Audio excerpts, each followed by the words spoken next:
नमस्कार। रूबरू प्रोग्राम में आपका स्वागत है। मैं हूँ सुशील भारती और आप देख रहे हैं अपना ये खास प्रोग्राम। जी हाँ, हर बार की तरह हम किसी न किसी खास मेहमान से आपकी मुलाकात कराते हैं। आज एक खास मेहमान हमारे स्टूडियो में मौजूद हैं, उन तक गोयल साहब, और जो कि फाउंडर एंड मैनेजिंग डायरेक्टर हैं फॉर्च्यून वर्ल्ड स्कूल के, जो कि नोएडा में है। तो आइए सबसे पहले स्वागत करते हैं उन तक गोयल जी का। उन तक जी, आपका बहुत-बहुत स्वागत है। नमस्कार। थैंक उन तक साहब, एजुकेशन इंडस्ट्री से आप जुड़े हुए हैं। काफ़ी सारे स्कूल्स जो हैं अ, वो इस देश के अंदर चलते हैं। एक बहुत बड़ी ज़िम्मेदारी होती है। तो मैं थोड़ा-सा आपका जो फॉर्च्यून वर्ल्ड स्कूल है उसके बारे में थोड़ा जानना चाहता हूँ कि क्या आपके पैरामीटर्स हैं? किस तरीके से सोच है? एजुकेशन को लेकर के आप क्या सोचते हैं?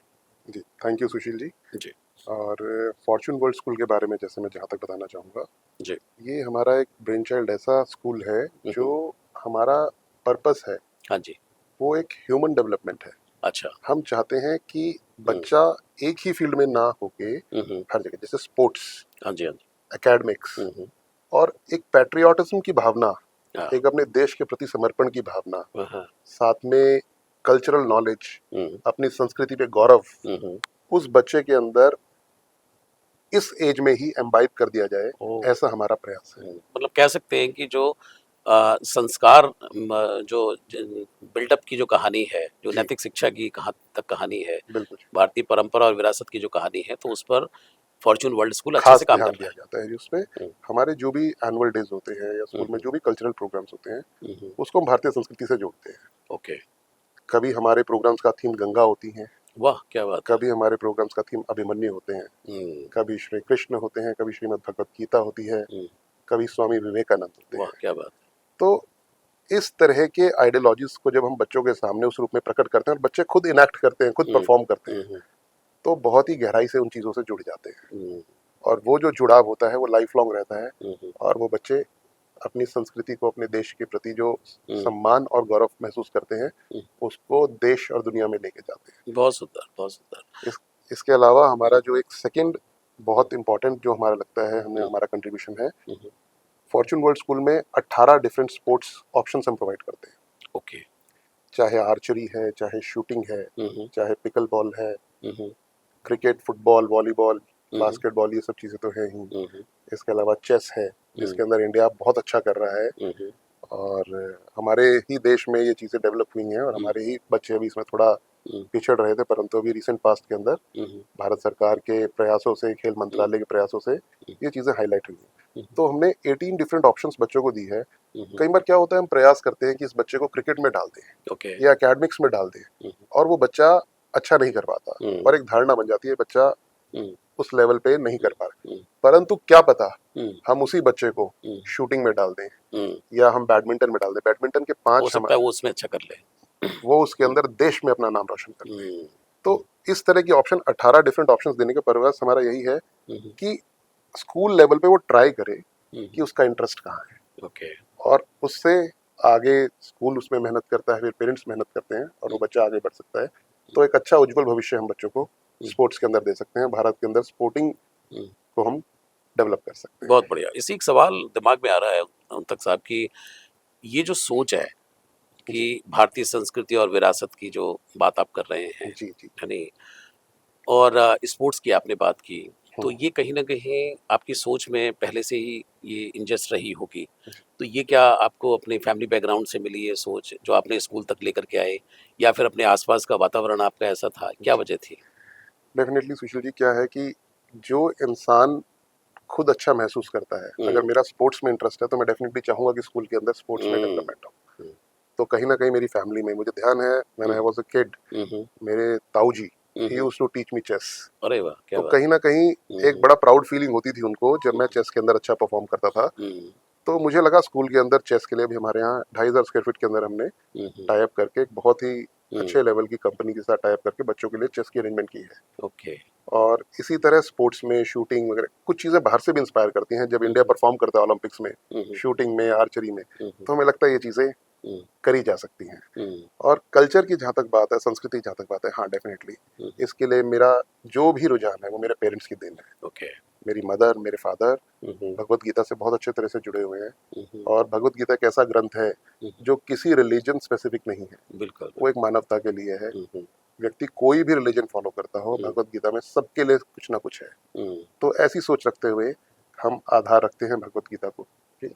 और हम्म, हमारे जैसे फॉर्च्यून वर्ल्ड स्कूल के अंदर भी मैं हम्म, देखता हूँ बच्चे हम्म, हिंदू, मुस्लिम, हम्म, क्रिश्चियन, हम्म, सिख धार्मिक से, हम्म, और इसके अलावा बहुत सारे इंटरनेशनल बच्चे भी। जैसे अभी तो हम्म, थोड़ा मतलब कोविड से पहले मैं देखता था 11 डिफरेंट नेशनलिटीज के बच्चे हमारे यहाँ हो। पढ़ते थे। अभी भी हैं, मतलब यहाँ से, हम्म, कोरिया से, हम्म, अफ्रीका की कुछ कंट्रीज से हैं। हम्म, तो बच्चे इस तरह से होता है, तो क्या होता है, they also enjoy, they also want, they have curiosity. Hmm, मतलब मैंने देखा कोरियन बच्चे हैं वो हिंदी सीखना चाहते हैं, हम्म, संस्कृत हम्म। सीखना चाहते और हैं, वाइस वर्सा भी है कि वाइस वर्सा भी। कोरियन जो सॉन्ग्स हैं उसके लिए हमारे इंडियन बच्चे बहुत इंटरेस्टेड रहते हैं। बहुत इंटरेस्टेड है, ये भी है। ये भी है। तो वो एक बिल्कुल। कल्चरल एक्सचेंज हो जाता है उसमें, तो ये हम्म, चीज़ें यहाँ हम्म, हो जाती है, तो इससे बहुत अच्छा लगता है जी। हम्म, और बच्चों का इंटरेस्ट बनता है, और हम्म, कहीं ना कहीं कुछ नया, कुछ टैलेंट अच्छा डेवलप होता है, तो वो हम्म, वही हमारा टारगेट, वही हमारा पर्पस है। बिल्कुल।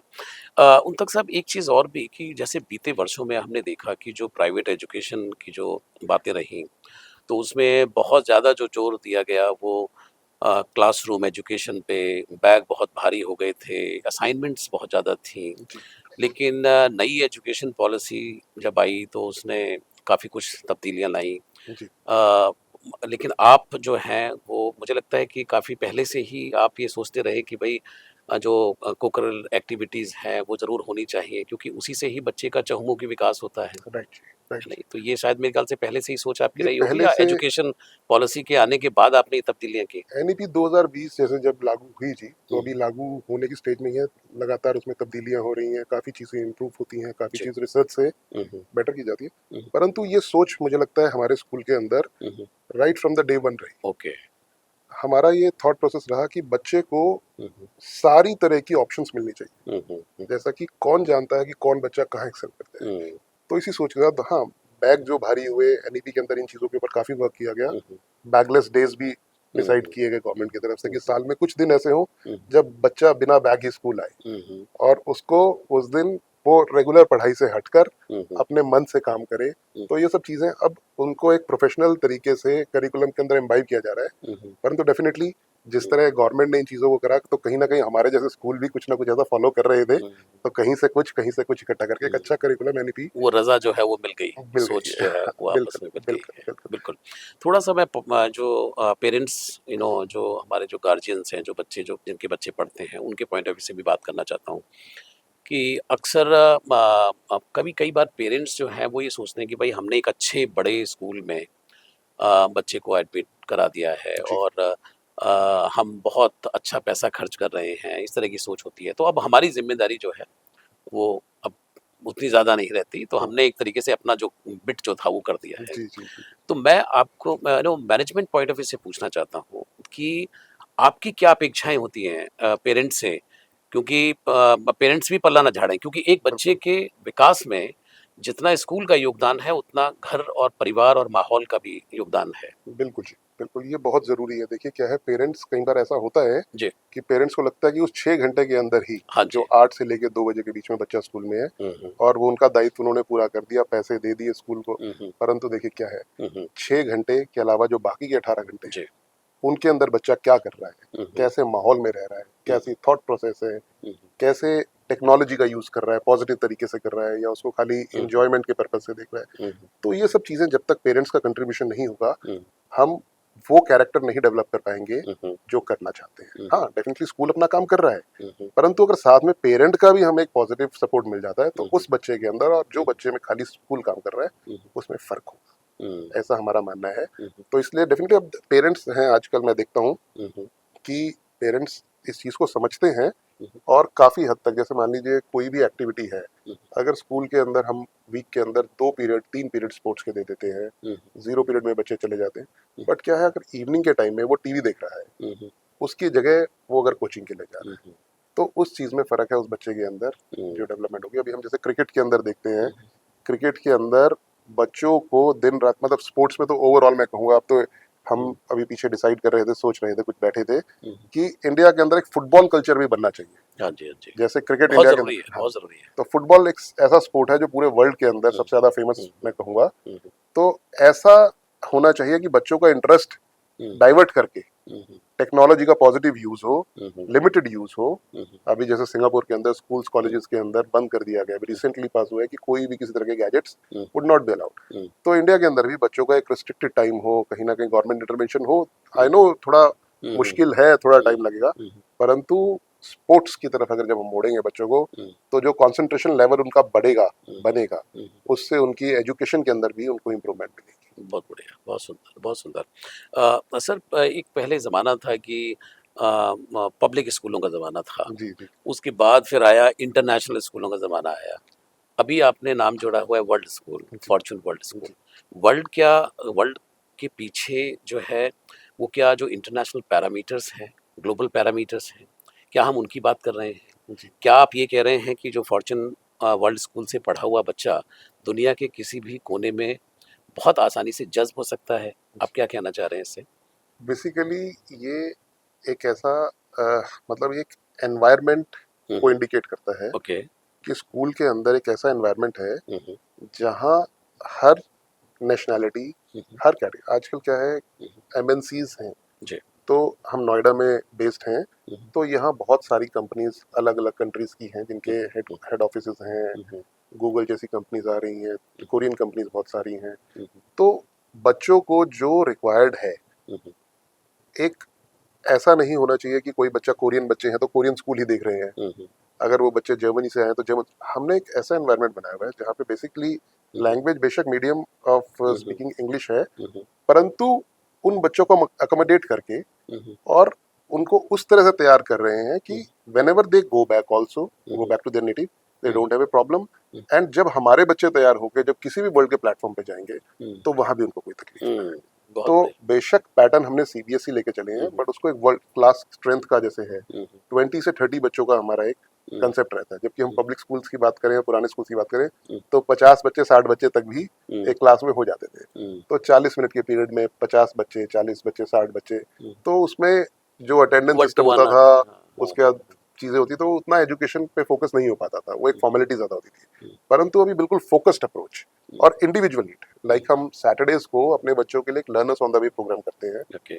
जिसके अंदर चाहे बच्चा किसी भी सब्जेक्ट के अंदर उसको अपने आप, कोई बच्चा हाई परफॉर्मिंग है, हुँ, उसको लगता है मेरे इंग्लिश में 98 नंबर आ रहे हैं, मुझे 100 करने हैं, hmm, come to the school, hmm, book a slot with the teacher, hmm, और आपको वो जो 2% आपको रिकवर करना है उसके लिए स्पेशल कोचिंग दी जाएगी, you need not go to the tuitions. Hmm. और कोई बच्चा लो परफॉर्मिंग है, उसको ये है कि मैं 50% के आसपास हूँ, मुझे अपने आप को मिनिमम 70, तो we are arranging special classes for them also. जी, बहुत बढ़िया आपने बताया उन तक साहब जी। कि कोई बच्चा अगर पीछे जा रहा है या कुछ वो हो रहा हाँ, है तो उसको कहीं एक सपोर्ट सिस्टम भी आपने बिल्कुल। प्रोवाइड कर दिया उसको, तो जी, जिसकी वजह से बच्चा जो है वो पीछे नहीं रहेगा। पीछे नहीं रहेगा, वो आगे आ सकता है, और जो बिल्कुल। ऑलरेडी आगे है जी। वो बिल्कुल शिखर को छू सकता है, शिखर कुछ हो सकता वो है। इंडिया टॉप कर सकता है, वो बिल्कुल। वर्ल्ड में और आगे बढ़ने के लिए अपने हुँ, स्किल्स को और शार्पन कर बहुत सकता है। बढ़िया, बहुत बढ़िया। उन तक साहब जैसे आपने बार-बार कहा कि स्पोर्ट्स को आपने बड़ी तवज्जो दी है जी, और हम ये भी देख रहे हैं कि आपको एक सरकार ने भी खिताब दिया है कि जी, गवर्नमेंट डायरेक्टर के रूप में आपको जी, अपॉइंट जी, किया है जी, और Delhi and district cricket association जो जी, है जी, तो उसके साथ आप जुड़े हुए हैं एज़ ए गवर्नमेंट डायरेक्टर। तो ये जो क्रिकेट का पूरा सिनेरियो है, तो मुझे लगता है कि स्कूल के बच्चों को भी फ़ायदा होता होगा उससे?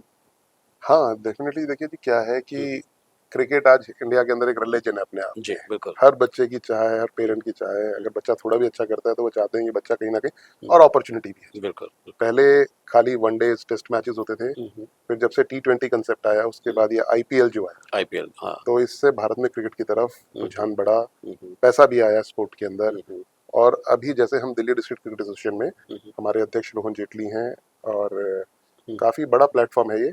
हुँ, हुँ, डीपीएल हमने 2 सालों से शुरू करा है, हुँ, हुँ। दिल्ली प्रीमियर लीग, और WPL, women premiere league. Okay, तो ओके। ये दिल्ली के जो प्लेयर्स हैं, हुँ, हुँ, जो दिल्ली एंड जो दिल्ली में बॉर्न हैं या हुँ, दिल्ली के अंदर रजिस्टर्ड प्लेयर्स हैं, हुँ, हुँ, उन प्लेयर्स को उससे बहुत फ़ायदा है। They hmm, get to get that chance, hmm, जहाँ वो इंडिविजुअल टीम्स हमारी रहती हैं। ओके। जैसे इस वर्ष 8 टीमें थी हमारी, hmm, hmm, outer Delhi, south Delhi, hmm, hmm, north Delhi, east Delhi, central Delhi, इस तरह करके, हुँ, जिन टीम्स के बीच में हुँ, प्लेयर्स जो इंडिया खेल चुके हैं, ऐसे प्लेयर्स भी थे हुँ, दिल्ली से, हुँ, हुँ, और ऐसे प्लेयर्स भी हैं जो रणजी खेल रहे हैं अभी, या जो अपकमिंग टैलेंट है, mix and match. Mix and match. तो एक बैलेंस टीम बना के जब इस तरह के सीनियर्स जूनियर साथ में खेलते हैं तो उससे एक अच्छा माहौल बनता है, और क्रिकेट के लिए भारत को जो टैलेंट चाहिए वो टैलेंट हम दिल्ली से भी दे पाए, ये हमारा प्रयास है। बहुत बढ़िया। अभी वुमेन क्रिकेट टीम ने भी बड़ा अच्छा किया बहुत है, अच्छा है। तो आपने भी इसके अंदर वो प्रोविजन रखा हुआ है, तो जी क्या जी, उनका हमारी, भी उसी तरह से है क्या? हाँ बिल्कुल, हमारी प्लेयर दिल्ली की प्लेयर है प्रतिका रावल, वो उस टीम का हिस्सा थी। अच्छा। तो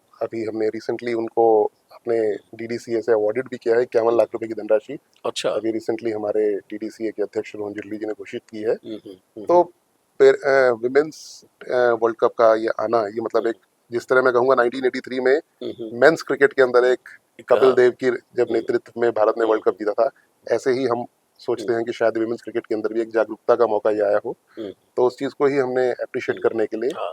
और वो किया है, तो उससे हमें लगता है कि आगे विमेन क्रिकेट भी भारत अच्छा परफॉर्म और करेगा। पहली बार मैं देख भी रहा हूँ कि जो विमेन क्रिकेट को लेकर के लोगों जी ने बातें करनी शुरू की हैं जी, और उनको सराहा भी है, और ये बड़ा अच्छा स्टेप उठाया आपने कि उनको सम्मानित भी किया है बिल्कुल बिल्कुल।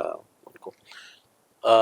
उन तक साहब, इसके अलावा आपकी फिलैंथ्रोपिक एक्टिविटीज़ भी रहती हैं सक्षम फाउंडेशन के नाम से, जी जी जी, तो एजुकेशन भी हो गया, स्पोर्ट्स भी हो गया, काफ़ी कुछ आपका एक्शन है, तो इसमें फिलैंथ्रोपिक एक्टिविटीज़ में क्या क्या करते हैं? बेसिकली देखिए क्या है कि मेरे फादर काफ़ी संस्थाओं के अंदर, जैसे बहुत सारे रिलीजियस, सोशल, पॉलिटिकल चीज़ों के अंदर काफ़ी इन्वॉल्व हैं। हॉस्पिटल्स के अंदर फाउंडर रहे हैं, फाउंडर हैं, बहुत सारे guest houses at various places, Haridwar, Vrindavan. तो एक वो फैमिली एनवायरनमेंट है, इसी के चलते हमने 2018 में सक्षम फाउंडेशन का गठन करा। ओके। हम 8 मित्र मिलके हमने इस चीज़ को एक बार कहा, और एक विजन था कि कैसे अपने कल्चर को यंग जनरेशन, जो कि कहीं ना कहीं थोड़ा एंजॉयमेंट, हुक्का, शराब, ये सब चीज़ें इंडियन कल्चर के अंदर थोड़ा थोड़ा, नाइट लाइफ नाइट लाइफ, ये सब आने लगी हैं, तो कैसे अपने साथ के लोगों को और आने वाली जनरेशन्स को अपनी संस्कृति की तरफ डाइवर्ट किया जाए। ओके। इसी सोच के साथ हमने सक्षम फाउंडेशन का गठन किया 2018 में। कोविड के दौरान थोड़ा हमने सेवा कार्य करे, काफ़ी मास्क वितरण, फूड डिस्ट्रीब्यूशन, ओके। लोगों की हेल्प के काफ़ी करे। और उसके बाद 2022 में पहली बार दिल्ली के जवाहरलाल नेहरू स्टेडियम के अंदर हमने सक्षम फाउंडेशन के बैनर के अंदर संपूर्ण रामायण, एक नया कंसेप्ट, वाह। जो रामायण जो खुले में होती थी, 9 दिन होती थी, और मुझे लगता है जब हमें बच्चों तक पहुंचना है तो क्या है, बच्चे ने आज एक दिन पेरेंट लेके आया, 2 दिन नहीं ला पाए, चौथे दिन आया, बच्चे को कंसेप्ट की क्लैरिटी नहीं होती कि पहले दिन क्या हुआ था, चौथे दिन क्या हुआ, 2 और 3 उसका रह गया। और थोड़ा माहौल भी ऐसा होता है आजकल इस टाइम में, जिस टाइम में रामायण हमारे यहाँ रामलीला होती है, थोड़ा मच्छर वगैरह इस तरह का रहता है। तो बच्चों का रामायण की जगह मूवी देखने में ज्यादा इंटरेस्ट रहता है कि मैं पीवीआर में जाके, मैं सिनेपोलिस जाके वहां पे मूवी देख लेंगे, वो ज्यादा। तो उस चीज को समझते हुए हमने indoor air condition auditorium with capacity of more than 2000 people Jawaharlal stadium के अंदर, वहां पे इसका आयोजन किया। एक अपने आप में नई पहल थी, हमें खुद नहीं पता था कैसा रिस्पांस मिलेगा। भारत के फॉर्मर प्रेसिडेंट श्री रामनाथ कोविंद जी ने हमारे पहले शो का उद्घाटन किया, और बहुत अच्छे लेवल पे हमने उसको लॉन्च किया। पहले साल एक मिक्स्ड रिस्पांस मिला हमें, कुछ हमारी तरफ से भी, कुछ हमें इम्प्रूवमेंट्स के हमें चीज़ें लगी, जरूरत थी, तो रिस्पांस मीडियम रिस्पांस रहा। सेकेंड ईयर के लिए फिर जब हमारी टीम बैठी तो हमने कहा कि करेंगे, और 2023 में जब हमने नए कंसेप्ट और उसके स्क्रिप्ट को जब दोबारा लिखा, उसमें काफ़ी हद तक मैं खुद इन्वॉल्व हुआ, और टीम के साथ बैठ के हमने सारा रामायण को स्टडी करके, तुलसीदास जी के रामायण को, वाल्मीकि जी के रामायण को, कंबन जी के रामायण को, सबके इम्पोर्टेंट चीज़ें निकाल के, और उसको 2 घंटे 50 मिनट की स्क्रिप्ट को प्रोड्यूस किया, और उसके अंदर टाइटल सॉन्ग उदित नारायण जी से करवाया। और जब हमने उसको 2023 में जवाहरलाल स्टेडियम के अंदर किया, 3 दिन में 6 शोज, हम डेली 2 दिन शोज करते हैं, 2 शोज करते हैं डेली। 3 दिन में जब 6 शोज करे गए, तो 3 शोज तक तो 2000 की कैपेसिटी में 2000 लोग आ रहे थे, पर 4th show, 5th show, 6th show में ऐसी लहर आई, हम संभाल नहीं पाए। अच्छा। 2000 की कैपेसिटी के ऑडिटोरियम में बाहर 4000 आदमी खड़ा हुआ है हमारे पास, हम अकोमोडेट नहीं कर पा रहे हैं। हमने काफी प्रयास करा, कुछ स्क्रीन्स लगवाई, तो भगवान राम के प्रति ये रुझान देखने के बाद ना लोगों का, मैंने कहा दिखाने की जरूरत है, सिर्फ लोगों में श्रद्धा की कमी नहीं है। तो 2024 में ग्रैंड फंक्शन करा हमने जी, जवाहरलाल स्टेडियम में। फिर ऐसा लगने लगा कि थोड़ा स्पेस कम पड़ रहा है, तो इस वर्ष हमने 2025 में भारत मंडपम में इसको लेकर गए। अच्छा। वहाँ उसके प्लेनरी हॉल और ऊपर जो मल्टीपर्पज हॉल है, दोनों को बुक करके, जिनमें जॉइंट क्षमता 7,000 लोगों की है लगभग, 3,000 लोगों के बैठने की, और 3-4 हज़ार लोग बाहर भी रह सकते हैं जो अपना हम एग्जीबिशन वगैरह लगाते हैं। तो वहाँ पे किया, बहुत अच्छा रिस्पॉन्स मिला, और एक हमें लगता है कि एक अच्छा कार्य हम कर पा रहे हैं, समाज को, देश को राम भगवान के प्रति प्रेरित करके। बच्चों के अंदर ऐसी क्यूरियोसिटी होती है, मैं देखता हूँ 5 साल का बच्चा हो या 80 साल का बुजुर्ग, अगर वो चेयर पे बैठ के देख रहा है, ब्रेक भी हो जाता तो भी उठ के जाता नहीं, मुझे एक भी सीन छोड़ना नहीं है। तो ये हम एक अच्छा कार्य कर पा रहे हैं, भगवान श्री राम की कृपा है। और इसके अलावा और भी कुछ चीज़ें रहती हैं जी, थोड़ा सोशल के अंदर, जैसे गेस्ट हाउसेज वगैरह हैं, वहाँ पे थोड़ा सेवा कार्य वगैरह चलते रहते हैं। गीता जी के प्रचार के लिए हम थोड़ा स्वामी ज्ञानंद जी महाराज के साथ थोड़ा जुड़े हैं, तो गुरु जी के आदेश अनुसार उस चीज़ को भी करते हैं। स्कूल में भी हम गीता जी का प्रचार करते हैं, मतलब गीता जी का, जैसे मैंने बताया, हम सब जानते ही हैं कि it's not a religious book, या it is for everybody, it is for number one it people. Is for. तो इस तरह से सोशल एक्टिविटीज हमारी थोड़ी सी बिल्कुल। प्रोग्रेस। यात्रा बहुत अच्छी है अंतक जी आपकी। अभी फिलहाल जो है आपने एक तरीके से एक फाउंडेशन तो बना दिया है, जी स्कूल हो गया, और उसके माध्यम से हजारों बच्चे जो है वो कहीं ना कहीं भारतीय संस्कृति से परिचित होंगे। जी फिलंथ्रोपिक एक्टिविटीज़ भी है, स्पोर्ट्स में आप है ही, तो एक तरीके से नींव आपने डाल दी है। अब आगे का जो फ्यूचर है, आगे जो भविष्य है, क्या धारा यही होगी? क्या इस चीज़ को और आगे किसी और तरीके से ले जाने की कोशिश करेंगे, या विद द टाइम आप चलेंगे कि भाई जो भी जैसा आता जाएगा और जो भी हमारे दिमाग में चलता रहेगा उसके हिसाब से हम अपने आप को बदलते रहेंगे? अभी ऐसा लगता है कि देखिए, टाइम बड़ी स्पीड से मूव कर रहा है और चीज़ें चेंज हो रही हैं। जी।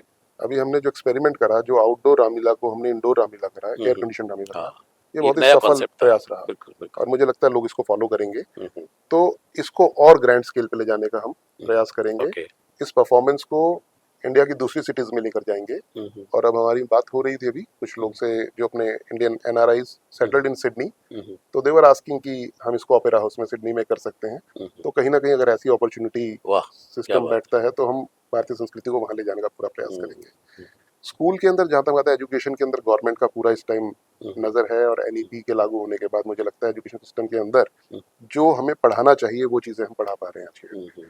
जो हमारे गौरव की बातें हैं, जो हमारी संस्कृति के अंदर जो पुराने राजाओं की बात है, वो सब चीज़ें, चाहे महाभारत रामायण, कहीं ना कहीं एक छोटे पार्ट के अंदर वो भी एजुकेशन में भी बच्चों को नॉलेज मिल रही है। तो ये एक सही डायरेक्शन है, और डेफिनेटली जब हम स्कूल के अंदर बच्चों को एक कंफर्टेबल एनवायरनमेंट दे रहे हैं, आजकल तो कंसेप्ट यही है कि देखिए, एयर कंडीशन स्कूल है, एयर कंडीशन घर है, एयर कंडीशन गाड़ी है। वो जो पहले लोग कहते थे हमें बच्चों को रफ एंड टफ करना है, रफ एंड टफ ठीक है, अपनी जगह सब चीज़ ठीक है, परंतु समय अनुसार बदलना बदलना पड़ता पड़ेगा। है। अगर हम बच्चे को घर में तो हर तरह की फैसिलिटी दे रहे हैं, गाड़ी में इस तरह में, और स्कूल में ही क्यों रफ एंड टफ करना है, तो स्कूल के अंदर भी डेफिनेटली, हाँ ठीक है, स्पोर्ट्स पीरियड होते हैं, ऐसे भी स्पोर्ट्स है हमारे, जैसे जिसके अंदर बच्चों को बाहर आउटडोर में जाना होता है, तो वो सब प्रयास रहते हैं। तो इस तरह से ओवरऑल डेवलपमेंट बच्चों की स्कूल में हो, वो समय अनुसार जैसा जैसा रहेगा वैसा रहेगा। हाँ, और स्पोर्ट्स के अंदर डेफिनेटली इंडिया का फ्यूचर ब्राइट है। इंडिया क्रिकेट के अलावा और भी स्पोर्ट्स में अब उभर के आ रहा है। तो ओलंपिक्स की तैयारी, कॉमनवेल्थ गेम्स हमारे यहाँ आ रहे हैं 2030 में अहमदाबाद में। हमारे प्रधानमंत्री नरेंद्र मोदी जी का पूरा प्रयास है कि देश के अंदर हर तरह से विकास हो, प्रयास हो। तो उसके अंदर मुझे लगता है कि future of cricket and other sports is also bright, and I actually would love to see कि इंडिया के अंदर फुटबॉल भी डेवलप हो। फुटबॉल के अंदर हमारा 1952 के बाद ओलंपिक्स में पार्टिसिपेशन नहीं है, तो 75 साल हो गए। अब तो भारत का फुटबॉल टीम भी कहीं ना कहीं बनना चाहिए। कहीं ना कहीं होना चाहिए। अब तो पहले जो लिस्ट में ओलंपिक में पहले भारत नहीं दिखाई देता था, लेकिन अभी फॉर्चुनेटली अभी दिखते दिखाई हैं कि वो भी लिस्ट में आता है आता है, नाम, नाम आता कहीं ना कहीं। है जी। चाहे वो जेवलिन थ्रो में हो, चाहे हाँ वो बिल्कुल, चाहे गोला फेंकने में हो, या टेनिस में किसी में हो, भी हो, किसी में, यानी कुश्ती में हो, तो जी जी बिल्कुल, हमारे खिलाड़ियों ने नाम तो जरूर नाम किया रोशन किया है। है। लास्ट सवाल मैं आपसे करना चाह रहा हूँ कि चूंकि आप यंग हैं अभी, बहुत तेजी से आप आगे भी बढ़ रहे हैं, हमारा जो यूथ है, हमारा जो युवा है, उस तरफ आपका ध्यान भी है। बहुत सारे जो यूथ हैं वो कहीं ना कहीं डिप्रेशन की तरफ भी जा रहे हैं, जी कुछ अनएम्प्लॉयमेंट की तरफ भी जा रहे हैं, यानी वो भी उसके बारे में भी उनके ऊपर प्रेशर रहता है। और मैं देखता हूँ बहुत सारा यूथ जो है वो कंफ्यूज भी है। बिल्कुल। तो आप क्या कहना चाहते हैं यूथ से, कि चूंकि आप कहीं ना कहीं उस चीज़ से निकल करके भी आए हैं और अभी आप बहुत अच्छी तरीके से उनको गाइड भी कर सकते हैं, तो क्या कहना चाहेंगे उनसे? मुझे लगता है जो ये डिप्रेशन का मुख्य कारण है ना, जी। वो है कंपैरिजन। ओके। जब व्यक्ति की अपेक्षाएं बहुत ज्यादा होती हैं हम्म, और कई बार वो उतना अचीव नहीं कर पाता, हम्म, सामने वाले ने ये पा लिया, मैं हम्म, नहीं पा पाया, हम्म, तो मुझे डिप्रेस्ड फील हो, तो वो हमारा एक कारण है जिस वजह से व्यक्ति उभर नहीं पाता। हम्म, और इसके साथ साथ जब एजुकेटेड हैं, हम्म, क्वालिफाइड हैं, हम्म, अपॉर्चुनिटी का कुछ नहीं पता हम्म, कब आ जाए। हम्म, और ऐसा भी नहीं है, देखिए व्यक्ति कहते हैं ना जी, अगर दुख जिंदगी में ना आए हम्म, तो सुख का महत्व नहीं पता चलेगा। हम्म, तो अप्स एंड डाउन लाइफ में आते हैं। हम्म, जब डाउन है, हम्म, स्मूथली उसको निकलना चाहिए। यूथ हम्म, को मैं यही कहना हम्म, चाहूंगा, अगर मान लीजिए कहीं आपके हम्म, अपेक्षा के अनुसार आपने कुछ प्राप्त नहीं कर पा रहे हैं, हम्म, तो आपको स्लोली समय टाइम को के साथ निकालना चाहिए। करना चाहिए। Right time will come, your time will hmm, come. Right time जब आएगा, अपॉर्चुनिटी आएगी, हम्म, उस टाइम में आप होंगे। हम्म, तो अगर आज हौसला हार जाएंगे तो उस टाइम को हम्म, ढंग से आप नहीं कैपिटलाइज कर पाएंगे। हम्म, तो इस चीज के अंदर सबका भाग्य एक जैसा नहीं होता। हम्म,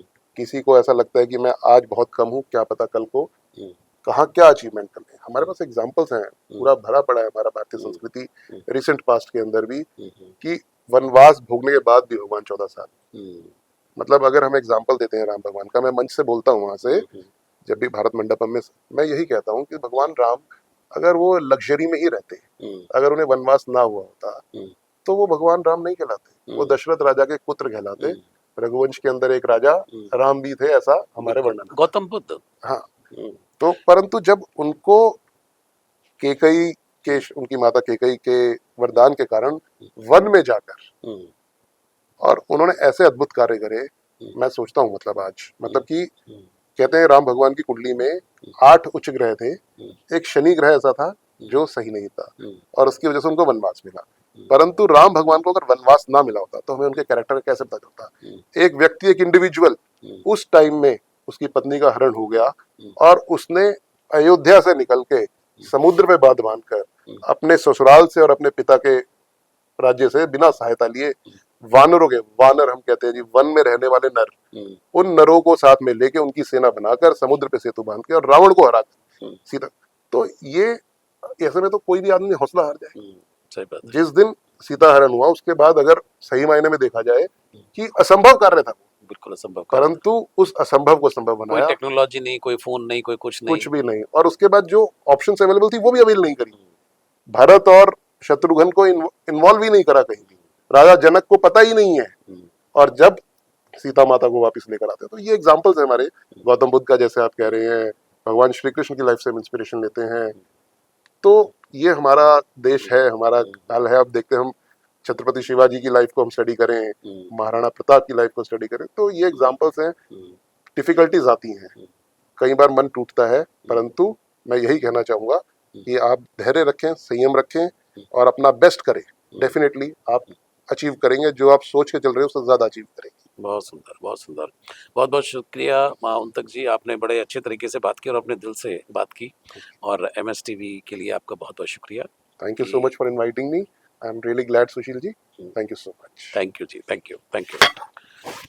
तो दर्शकों, ये थे उनतक गोयल साहब। और उनसे बात करके मुझे लग रहा था कि चरावेती चरावेती चरावेती, कि चलते रहो चलते रहो चलते रहो, और चलकर ही व्यक्ति कहीं ना कहीं पहुंचता है।